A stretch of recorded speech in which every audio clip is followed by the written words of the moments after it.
Halo teman perjalanan, kembali lagi bersamaku di Suara Perjalanan program Skala. Kali ini, program Skala kali ini ya agak sedikit berbeda karena aku mengundang 4 orang laki-laki untuk berbagi sudut pandang tentang kehidupan sehari-hari. Kayak gimana sih pemikiran seorang laki-laki menghadapi masalah dalam sudut pandang laki-laki dan sebagainya. Nanti aku akan melontarkan 3 pertanyaan terhadap 4 orang laki-laki ini. Sebelum itu mereka akan memperkenalkan diri masing-masing. Dan teman-teman, aku disclaimer terlebih dahulu, ini sudut pandang mereka, bukan berarti kita bisa mengeneralisir karena kita hidup terbentuk dalam lingkungan yang berbeda, pola penonton orang tua yang buat tua yang berbeda. Maka dari itu, ini hanya sedikit curahan dari 4 orang laki-laki yang berbagai sudut pandang tentang kehidupan mereka. Halo teman suara perjalanan, perkenalkan nama saya Darel yang selalu dipanggil oleh teman-teman yaitu Dain. Halo teman-teman suara perjalanan, perkenalkan nama saya Muhammad Noval. Saya kali ini diundang oleh Kijul sebagai narasumber. Halo teman suara perjalanan, kenalin aku Pari. Aku salah satu orang yang akan berbagi sudut pandang mengenai banyak hal. Halo teman-teman, suara perjalanan. Perkenalkan, nama saya Sabhi. Oke, hadirnya Sabhi di sini tuh ingin menyampaikan atau ingin melihat sudut pandang laki-laki dalam dunia permasalahannya. Oke, kita langsung masuk pada pertanyaan yang pertama. Kenapa laki-laki cenderung diam saat banyak masalah? Nah, kalau menurut saya sih dalam diri saya emang saya selalu memendam karena saya tidak punya tempat untuk bercerita. Menurut saya laki-laki itu bukan diam nggak mikirin apa-apa kalau ada masalah. Sebenarnya laki-laki itu diam justru karena memikirkan masalah untuk mengetahui bagaimana cara menyelesaikan masalah itu. Mungkin ini kita ambil dari sudut pandang aku atau bisa dibilang cara aku lah mengatasi masalah ini. Bukan diam, tapi aku lebih memilih diam sih sebenarnya tapi diamnya itu bukan diam bengong doang, tapi bagaimana cara aku mengambil langkah dalam menghadapi masalah aku, kayak apakah langkah yang aku ambil ini apakah benar atau salah. Mungkin kalau diamnya itu bukan diam tanpa pikiran. Justru kalau menurut aku tuh diamnya laki-laki itu, mereka itu seperti bertengkar di dalam pikirannya, yang dimana mereka itu ingin mengetahui jawabannya sebelum ingin menceritakan kepada seseorang. Dan dia pasti ingin mengetahui dulu dengan berbagai sudut pandang dia dalam menyelesaikan permasalahan tersebut. Lalu yang kedua, seberapa besar atau seberapa penting peran perempuan dalam menunjang karir kesuksesan seorang laki-laki? Menurut saya peran perempuan cukup penting ya, karena kita dilahirkan juga dari perempuan gitu. Terutama kepada ibu saya cukup penting untuk support system. Kadang saya juga kalau sedang banyak masalah lebih sering bercerita kepada ibu saya daripada cerita ke cewek saya atau teman-teman cewek saya. Lebih banyak cerita ke ibu saya. Oke. Peran perempuan dalam mendukung karir saya pribadi menurut saya sangat penting sih, karena perempuan itu banyak gitu, gak cuma dari pasangan aja, kayak saudara perempuan, dan yang penting adalah ibu kita atau ibu saya pribadi gitu. Karena dari mereka banyak apa ya, kayak banyak banget memotivasi diri saya untuk menunjang karir saya pribadi sih, kayak apa yang harus saya ambil, apa yang harus saya lakukan gitu. Menurut saya itu sangat-sangat penting sih. Nah, kalau menurut saya sedikit penting ya, karena kan kita tidak tahu dalam pekerjaan selalu ada tekanan, terkadang ada ocehan dari teman-teman yang dari sekeliling kita kan. Nah, itu kalau dalam diri saya sih saya selalu ingin bercerita gitu. Kenapa saya butuh sosok perempuan? Karena saya selalu ingin mendapatkan pendapat dari ya dua belah pihak gitu kan.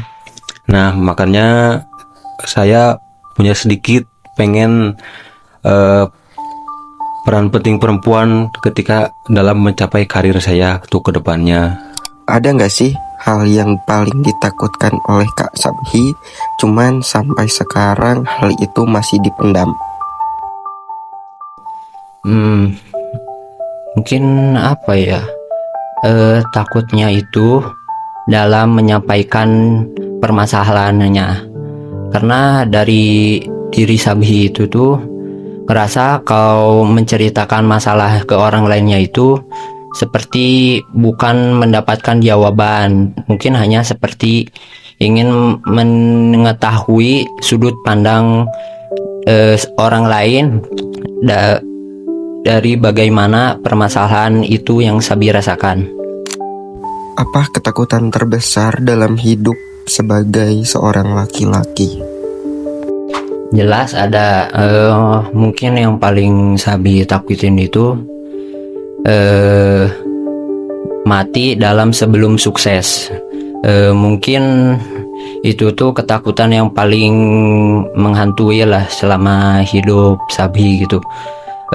Karena takut gagalnya itu dalam berbagai aspek seperti permasalahan hidup atau permasalahan dalam kedepannya yang bagaimana Sabi bakal terus ada.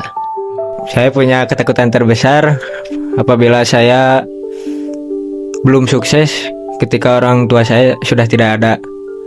Karena sebagian besar tujuan hidup saya untuk membahagiakan kedua orang tua saya. Dan ketakutan yang satu lagi, apabila saya mati, saya tidak punya amalan baik untuk dibawa ke akhirat nanti.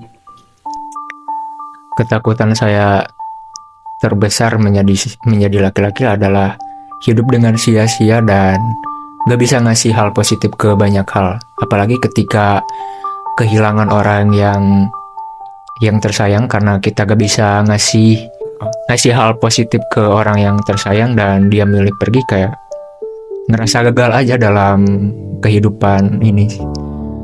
Selain itu ketika saya sudah tua nanti, ngelihat diri saya penuh dengan penyesalan karena ketakutan mengambil langkah atau gak berani buat mencoba itu. Menurut saya itu salah satu penyebab ketakutan terbesar dalam hidup saya sih. Ketakutan terbesar saya tuh ketika saya misal akan membangun bisnis ya. Nah, saya kadang takut salah langkah ketika akan mencapai itu gitu, seperti itu, Mas. Oke, sekarang berikan closing statement dari kalian. Kesan pesan dari saya untuk laki-laki lain di luar: kejarlah cita-cita kalian yang kalian impikan sejak kecil.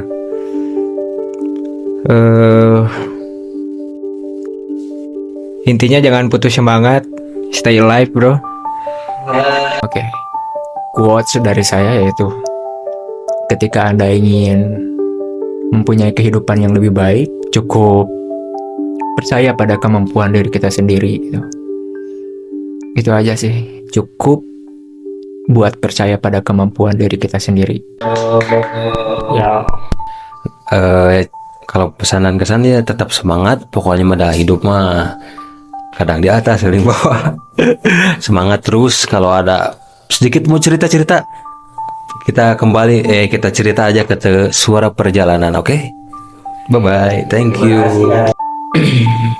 Mungkin kalau kalian terlahir sebagai laki-laki, alangkah baiknya kita itu setidaknya harus bisa belajar atau beradaptasi dengan yang namanya lingkungan atau permasalahan hidup, karena itu yang akan menentukan kita sebagai laki-laki ke depannya.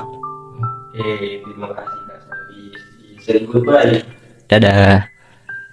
Itu tadi mereka sudah menyampaikan tentang kenapa laki-laki cenderung suka diem ketika ada masalah, terus seberapa penting peran perempuan dalam kesuksesan untuk menunjang karir, prospek kerja seorang laki-laki, dan banyak lagi tadi pertanyaan yang sudah aku lontarkan terhadap teman aku.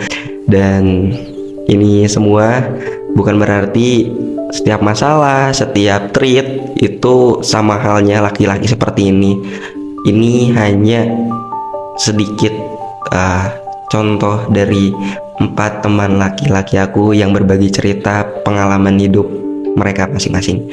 Terima kasih teman perjalanan sudah mendengarkan Skala episode kali ini. Kita bertemu lagi di Skala lainnya. Bye-bye.